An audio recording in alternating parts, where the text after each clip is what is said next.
Deep in the heart of Styria, we find a special mountain, apparently necked just 1,465 meters high, but incredibly precious. A mountain of economic and cultural importance embedded in a wildly romantic mountain world. A mountain that has influenced the lives of people in Western Upper Styria for almost 1,500 years and continues to fascinate. It owes its characteristic appearance to a treasure in its inside. He provides wealth, drives the development of the region, and gives it identity beyond the borders of Austria. Today the mountain is also an arena for spectacular competitions, but also tourist attraction, surrounded by mountains and lakes, shrouded in legend, always subject to the changing times, exploited for centuries, and yet never to be brought down. A monument of iron. Ore has been mined continuously at the Erzberg for over 1,300 years. In combination with the municipality of Vorarlberg, the Erzberg was the most important site of the alpine iron industry at that time and thus formed the basis of industrialization in Austria, which was also expressed in 1840 in the foundation of the Styrian Corporate School of Mining, today's Montanuniversität Leoben. The Styrian Erzberg is the largest open-cast ore mine in Central Europe and the largest deposit of spathic iron ore in the world. The valuable mineral is a carbonatic iron ore, a siderite variety which is intergrown with iron magnesium carbonate, the so-called anchorite, in strongly varying intensity. The last 50 years in particular are of historical interest, as ore extraction has been strongly influenced not only by international conditions but also by changing ownership. Through the establishment of the Erzberg Private Foundation in 2004 and thus the privatization of the Styrian Erzberg, it was possible to ensure a future-oriented, long-term and sustainable iron ore extraction at the mining site. From a global point of view, Austria has a very good and also explicit legal basis with regard to the extraction of raw materials, the Austrian Mineral Resources Act, short MINROC. The mining operator has to provide information, measures as well as estimated necessary costs on the intended subsequent use of the mining area after the ending of the mining activity already before the approval and the beginning of the mining activities. If mining operations are about to be closed down, the mining operator must then explain to the responsible authority, among other things, all closure and safety work and measures for the reclamation of the surface. The implementation of all measures is monitored by the authority. Financially, each company has to pay for the closure work itself. In case of the Styrian Erzberg, and this is also the case with many other mining companies in Austria, reclamation work, securing and renaturation measures, as well as other possible uses of closed mining areas or open pit slopes are almost always carried out continuously while mining operations are still in progress. Open-cast mines often appear as huge gaping wounds in otherwise untouched nature. This is why raw material extraction and environmental protection are often seen as very contradictory and rarely as compatible. In Austria, especially in the last 20 years, mining companies have been focusing on specific renaturation measures for mining areas that have already been closed down. At the Styrian Erzberg, the Rekult project at the end of the 1990s brought promising research results in the field of site and climate-specific renaturation and recultivation measures of quarry and post-mining areas. In 2017, the Styrian government approved the clearing of 50 hectares of forest in the area of Gerichtsgraben exclusively for mine dump with associated site-specific soil reclamation measures as part of the Environmental Compatibility Assessment Act.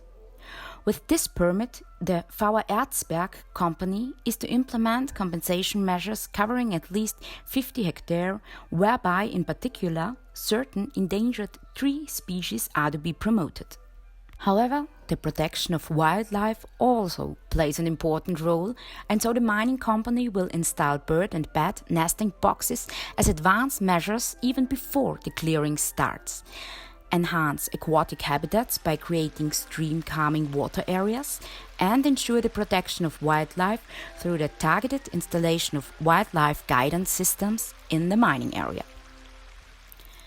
Many scenarios have already been considered and thought through regarding the subsequent use of the largest pyramid in the world. Besides the use for other industrial purposes or the preservation of the Erzberg as a landmark of the region and as an industrial monument, tourism also plays an important role in the considerations. Since 1988, in addition to active ore mining, there has also been a tourism branch within the Steirischer Erzberg company. In 1986, the last underground mine was excavated and closed as planned, and all production was concentrated in open-pit mining. A show mine was built in the area of the last underground mining operation, into which visitors are transported by a former miner's crew train. On a 1.5-kilometer long tour, visitors are able to immerse themselves in the hard work of the miners underground in the past, when the valuable material was extracted by hand with hammer and chisel, kneeling in the small galleries. At the beginning of the 1990s, 2 mining trucks, the Haulis, were converted to now provide seating for 62 visitors in the enclosed loading through for tourist visits to the active open mining site. This is a unique way to get up close to the loading and hauling operations of the mining machines and sometimes even to watch a blast, of course with the necessary safety distance. More than 50,000 visitors come to Eisenerz every year to experience the Erzberg adventure, including many school children and students. Today we are here with our school class. We like it very much. It's really cool up here. They mine the ore here, which is then transported to the smelter in Linz and Donauwitz. Here it's then processed into steel. In recent years, the tourist program has been expanded to include an open-air exhibition located in an already closed mining area at the Oswalderrücken. There, visitors can freely explore exhibits and installations from 1,300 years of iron ore mining and have a direct view to the current mining operations. There's also an old, converted and renovated drillsmith's forge that now serves as an atmospheric event and conference center and can also be rented. Railway enthusiasts also like to come for one of the special rides on the steepest standard gauge railways in the European Union, and that is undoubtedly one of the most beautiful railway lines in Austria. This railway provided the iron ore transport from the Styrian Erzberg to the smelting furnaces in Vordernberg and Donauwitz near Leoben until 1988. After that, the voluntary association Erzbergbahn took over the railway line and has been running it as a museum railway ever since. At the Erzberg itself, numerous other events take place throughout the year. For example, the Red Bull Erzberg Rodeo, which is certainly one of the main highlights. Organized by the Erzberg Rodeo Company, more than 30,000 visitors and motorcyclists from all over the world come to Eisenerz for what is likely the toughest motorbike off-road race in the world. But now let's take a look at the mining town of Eisenerz and its inhabitants. The importance of the Styrian Erzberg for the city of Eisenerz is, of course, very historical. The city has grown up with the Erzberg over centuries. The mountain has undergone a great change in the last few decades, which must also be said about the municipality. Often called a dying and overaged town with no future perspectives by the present outsiders, the local inhabitants of Eisenerz see things in a more relaxed, indeed even in a slightly positive way. Das Problem, was Eisenerz aus meiner Sicht lange Zeit gehabt hat, in my view, the problem Eisenerz has had to face for a long time is mainly a self-inflicted one. That is, people, and officials especially, complaining that the city is dying out due to people moving away. I mean, of course people are moving away, and in the past, far more people were needed in ore mining than today, owing to modern machinery. But it's the same everywhere, rural or urban. People move to where the work is. And when officials say things like, we're dying out, people are moving away, you can't be surprised when that has an adverse effect. But there's no use complaining, because when looking to history, which is just as important as looking to the future, it becomes obvious that Eisenerz was not always a big city. 150 years ago, Eisenerz was approximately the same size as it is today.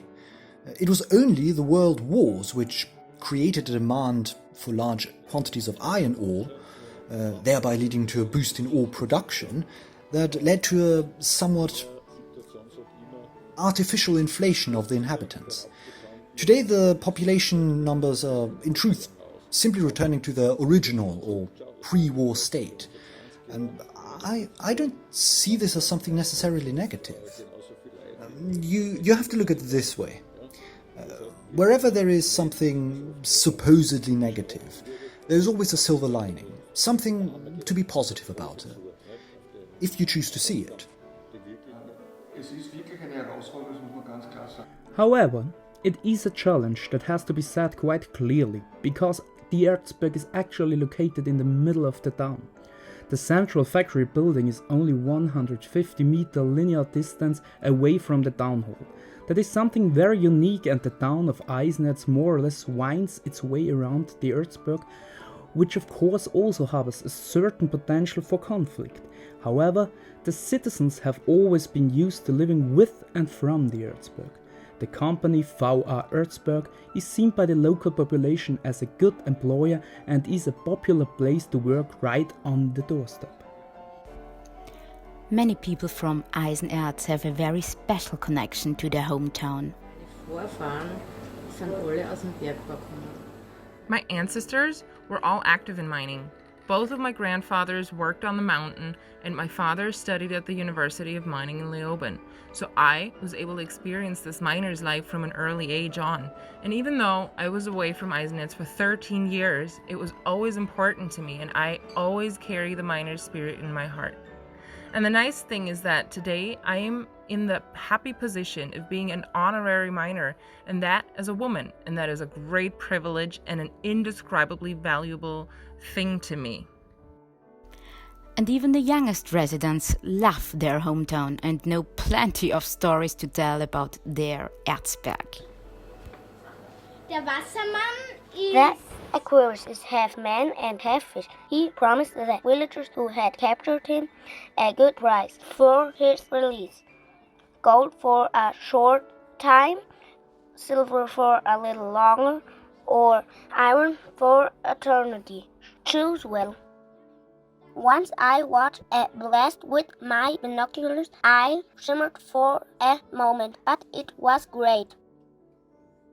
Almost every day when I go to school, there's an ore train down by the ore loading site, which is close to where I live. But what if we now turn the wheel of time and take a look into the future? For us, it is very important that there is also sustainability. And also, the Erzberg itself has already partly reinvented itself with its tourist offer, or the Zentrum am Berg, and thus also created additional jobs, which are of course important for the city and also the region. Der Erzberg als solches schon jahrhundertelang, das ist ja Status. The Erzberg has not only been a landmark for centuries, but also sports new developments and projects, such as the Zentrum am Berg, which is simply brilliant, showcasing that ore mining has never been as big as it is today.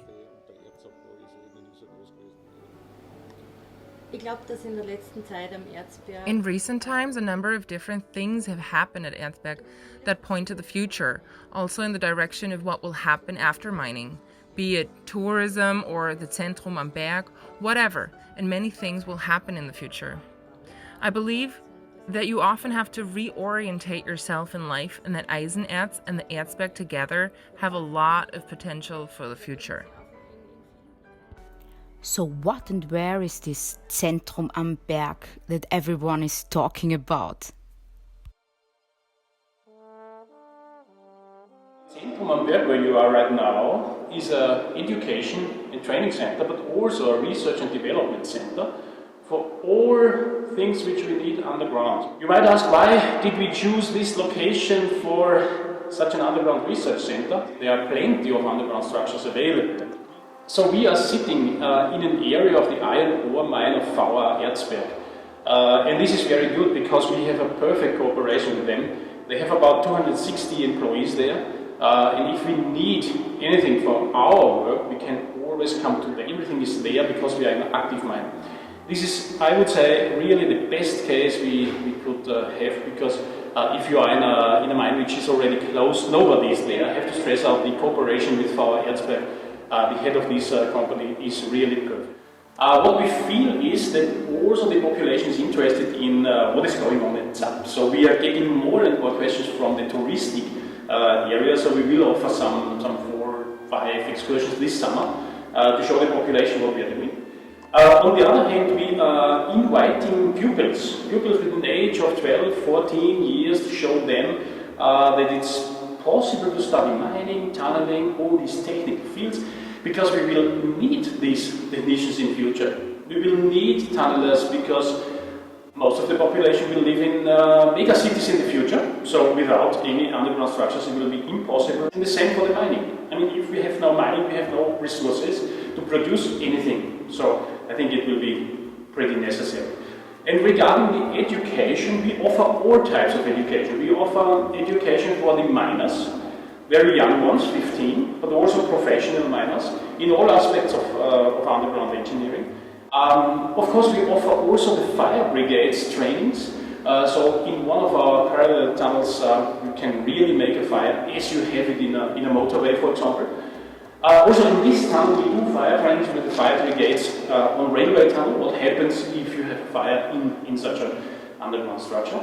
So the education is very broad, from fire brigades up to the pupils, but also for the professionals and of course for our students. If we are thinking on the future, I see the TAP as a world-class facility in the next 10 years. Maybe we will enlarge it a bit, but we will see whoever is interested to do what, and then we will decide on it.